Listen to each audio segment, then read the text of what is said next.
Sous une chaleur estivale, Bordeaux a l'occasion contre Caen de ravir la deuxième place au PSG et de recoller à 5 longueurs de l'OM. Willy Sagnol est privé de Sané et Ilori. Du coup, c'est Faubert qui est associé à Palois dans l'axe de la défense girondine. Côté Canet, on reste sur une série de 6 matchs sans victoire, 2 points pris sur 18 possibles. La pire série en Ligue 1 sur la période. Mais en dépit de cette statistique peu flatteuse, les Normands vont bousculer leur adversaire avec cette tête de Fodé Koita qui ricoche sur le poteau de Cédric Carasso qui semblait malgré tout sur la trajectoire.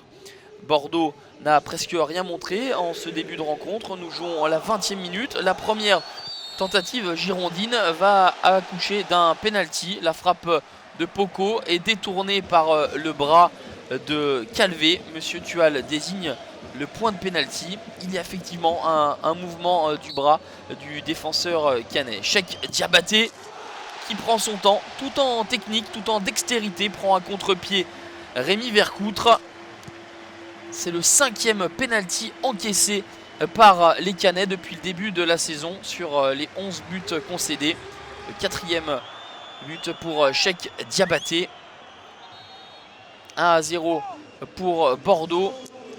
Et un changement va intervenir à la demi-heure de jeu pour les Canets avec l'entrée d'Hervé Basile à la place de Fodé Koita blessé. Hervé Basile s'illustre très rapidement avec ce slalom tout en puissance, conclu par une frappe pied droit terrible.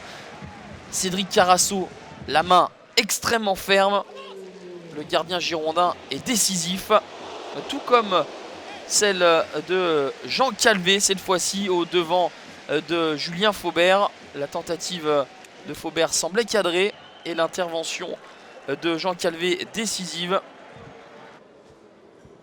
1-0 à la mi-temps pour les Bordelais sous les yeux des absents girondins, notamment Henri Sévet.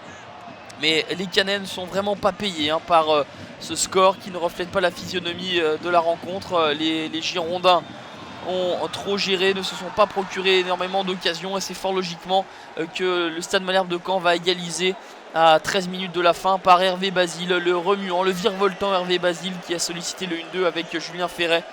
Cédric Carasso anticipe le centre et Hervé Basile en profite pour marquer dans le but vide, égaliser et marquer ici son 2e but de la saison.